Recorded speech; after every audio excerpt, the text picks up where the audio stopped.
Bismillahirrahmanirrahim. In the name of God, the all-compassionate, the all-merciful. All praise is due to Him, and may His peace and blessings be upon His holy messenger and His immaculate progeny. Ladies and gentlemen, I would like to begin by thanking each and every one of you for being here today. What a beautiful thing it is we have here. Women and men, young and old, of all faiths, of all walks of life, from very different backgrounds, all united for one cause. And what a great cause indeed, to stand in solidarity with our brothers and sisters in humanity who are seeking their basic freedoms and their fundamental human rights in Bahrain, in Yemen, in Libya, and in every part of the Middle East and North Africa today. Today we stand in solidarity for freedom-loving people in every country in the world and against dictators in every country. Whether that country is our ally or our enemy, corruption and dictatorship is wrong, always in every situation. Before I get to my main point, I want to talk a little bit about what is happening in Libya. In Libya, the brave rebels in Benghazi and other cities have risen against the dictator Muammar Gaddafi. I have nothing but admiration for these courageous men and women. I think we can all agree on that. However, with all due respect, I disagree with the opinion of some regarding the Western intervention in Libya. I completely understand why some may support this, and it was very tempting for me to do this too. But when we look at the history of foreign interventions in the region, be it Western or Eastern, after all, let us not forget about the Soviet invasion of Afghanistan, almost none ended up good, either for the country being intervened or the country intervening. Thank God a massacre didn't happen in Benghazi, but after that, what? Has the intervention stopped Gaddafi from shelling the people-controlled cities? Has the intervention stopped, have the people been able to turn back Gaddafi's momentum and take back more cities? No. In the end, we are just in an endless stalemate that may, heaven forbid, lead to Libya being split into two countries or into a long, bloody conflict in which thousands and thousands are killed. No one wants that. Let us not forget the same arguments were used for putting a no-fly zone on Iraq in the 90s. Did that really accomplish anything? No, the Iraqi people continued to suffer for years, and the dictator Saddam stayed in power. Let us be mindful of this. I personally am an Afghan American, and look at what happened to my country as a result of foreign intervention. First the Soviets, and now the Americans. My country has been utterly destroyed, and generations that should have grown up peacefully have lived in utter chaos and insecurity. Does anyone want that to happen in Libya? Of course not. No country should go through that.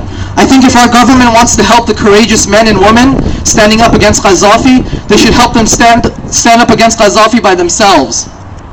Give arms and training to the revolutionaries in Benghazi, but let them fight their own fight and not us. That, I think, will be better for all of us. In any case, I have nothing but respect for those Libyan brothers and sisters who think otherwise. Our goal is one, but we differ in the means of reaching it. And I pray today that the Libyan people are successful as soon as possible in their struggle to overthrow the madman Gaddafi and reach a truly free Libya. What I wanted to focus on today, though, is the issue of Bahrain. What is happening in Bahrain today is identical to that which is happening in all the countries in the region. It is the same as what was happening in Egypt and Tunisia, and it is the same as what is happening in Libya, in Yemen, in Algeria, in Jordan, and the rest of the region.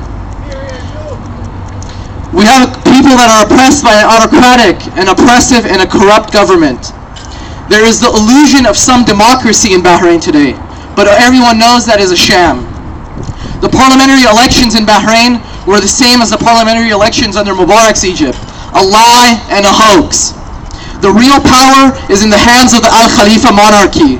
The people are asking for a more democratic system, for free and fair elections, and for the human rights of every Bahraini to be respected. This is the same demand the Egyptians had, the Tunisians had, the Libyans have, and the Yemenis have.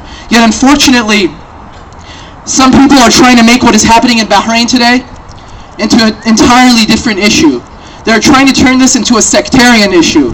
Suddenly, because many of the protesters are Shiite Muslims, some are trying to say we shouldn't support them because this is a sectarian issue and nothing else. We witnessed some of the corrupt rulers in the area claiming this is a conflict not between a dictatorship and its people, but but between Shiites and Sunni Muslims. And unfortunately, a large group of people have believed this.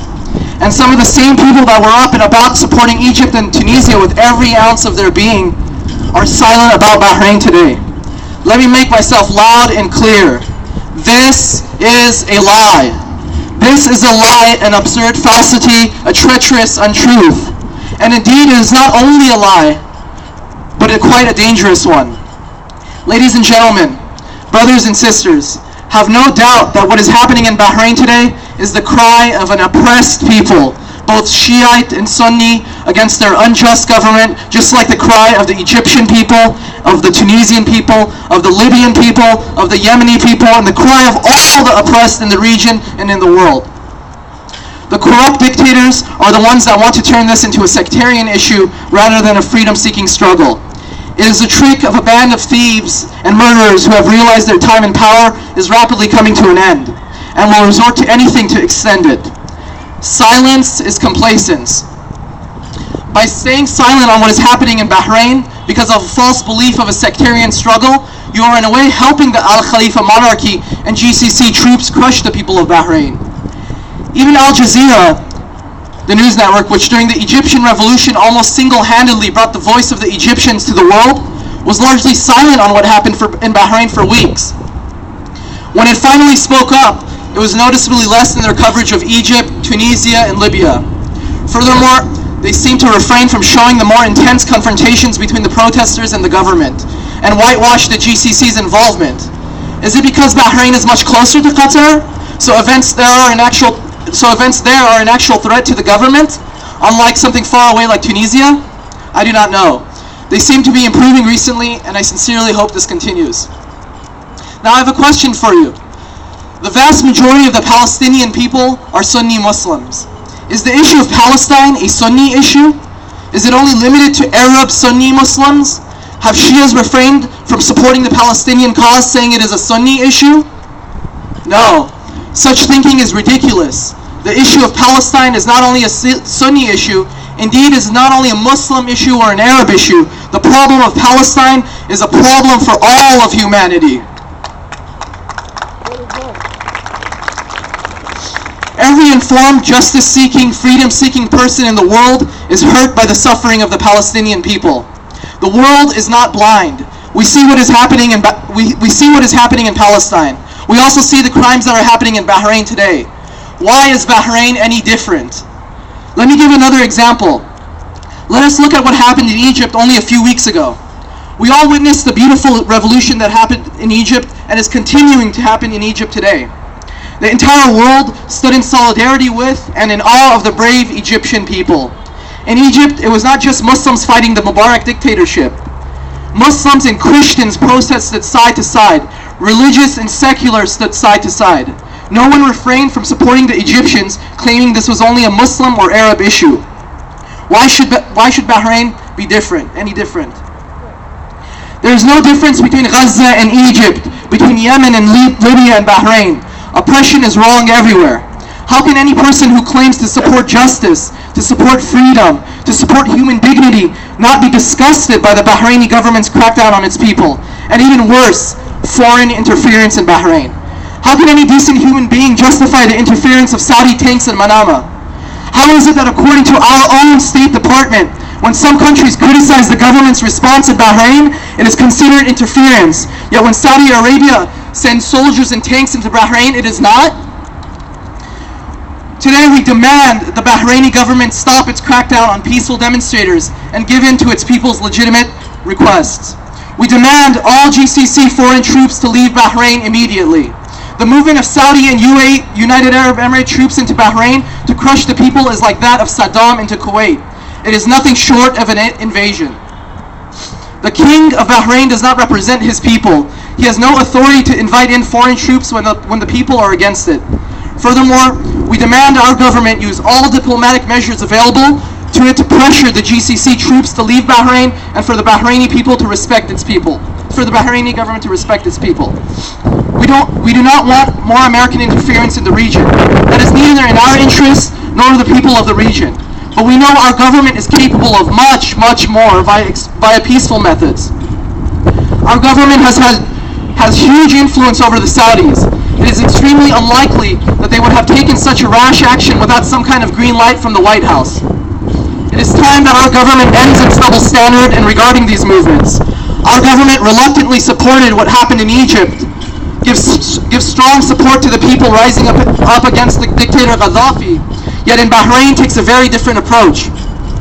Recently, our government called for restraint on both sides in Bahrain.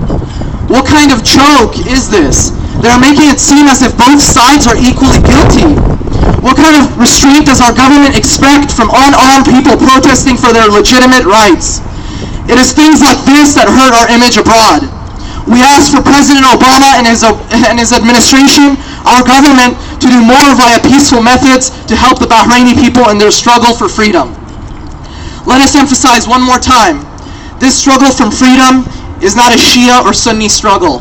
What is happening today is not a new movement. The Bahraini people have been struggling for years, and the government has used the sectarian flag every single time. How many times will they use this old trick to deceive us? Will we fall for this yet again? Let me make it clear. It is not just Shias protesting in Bahrain, and it is not just the Shias that are oppressed. There are Sunni protesters too, and indeed there are dozens of Sunni political prisoners in Bahrain's prisons today. What is happening in Bahrain is a Bahraini struggle and nothing more. We demand, like the brave Bahraini people, that the Al Khalifa monarchy free all political prisoners, hold free and fair elections, and respect the basic human rights of its people that it has neglected for so long. And we demand that our government do everything it can via peaceful methods to help this happen. Thank you all for your time.